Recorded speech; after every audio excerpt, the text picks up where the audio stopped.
Hello and welcome to the Writing Center. Today we're going to be discussing commonly misspelled words. Good spelling has little correlation to being a good writer. It is possible to be an excellent writer, but a poor speller. Misspelled words, however, will give your work a sloppy appearance, even if the style and composition are brilliant. English is a hybrid of many different languages and has a colorful past. This colorful past results in the various spelling rules and their many exceptions. Learning a few of the most important rules and their exceptions can help you avoid the most common mistakes. Adding suffixes. If a word ends in E and the suffix begins with a vowel, drop the final E. This works with words such as taking, baked, phoning, and lovable. If a word ends in a consonant plus Y, change the Y to I when adding a suffix. This works with the words happiest, crazier, fried, and cried. There's an exception to all these words. The above rule does not apply for ing. Frying, crying, supplying, etc. When adding full to the end of a word, drop the second L.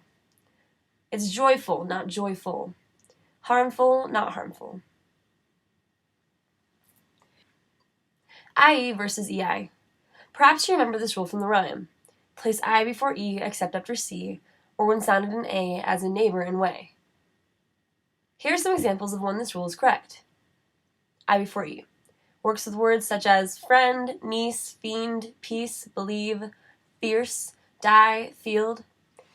Except after C works for words such as receive, perceive, deceive, receipt, and sealing. Or even when sounded like A, wait, slay, feign. Unfortunately, this rule has some notable exceptions. Being either society, weird, leisure, foreign, science, height, seas, protein. These words are all examples of how this rule does not apply. Doubling the final consonant. If a word is just one syllable and ends in a consonant, double the last letter when adding a suffix.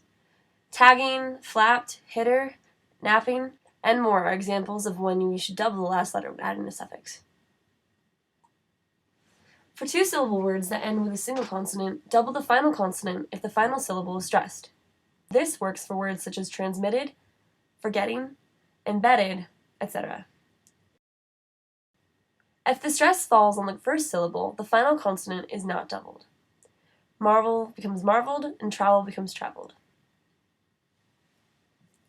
Making nouns plural. Most nouns are made plural by simply adding s to the end. Rocks, beds, flowers, coins are all examples of this. However, if the noun ends in s, z, x, sh, ch, or ss, then you add es. Bosses, faxes, dishes, matches are all examples of when you do this. You add es. This works for words such as lives, leaves, and wives. Notable exceptions are chefs, cliffs, beliefs, and roofs. Using able versus able. How do you know which suffix to use, able or able? The general rule here is that if the root word is Latin-based, then use able and use able for all other words. Since most of us don't speak Latin, the following guideline may help. Of course, there are exceptions to this guideline, so use a dictionary when in doubt. If you take away the able or able, is the root word a common English word? If so, then use able. This works for words such as formable, workable, answerable, valuable, affordable, and comfortable.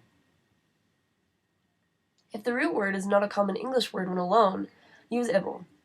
In the following words, the root words alone do not make sense. Compatible, comprehensible, edible, valuable, gullible, horrible. The following words are exceptions to this rule. They make sense as root words, but still take the able ending. Accessible, digestible, defensible, flexible, contemptible, and suggestible. Using spell check is not a perfect solution to spelling errors. Spell check usually does not catch misspellings that form real words such as form or from. It also does not catch homonyms, words that sound alike but have different meanings and spellings. A spell checker, for example, may have a hard time dealing with this sentence. I come from a place where we do not know how to beat the other team. American versus British spelling. Some words have different spellings in American English and British English. For example, center and center, check and check, color and color, and gray and gray. Thank you so much for watching. For any further questions, feel free to contact the Writing Center. We're open Monday through Friday, 9 a.m. to 5:30 p.m. Thank you so much and have a great day.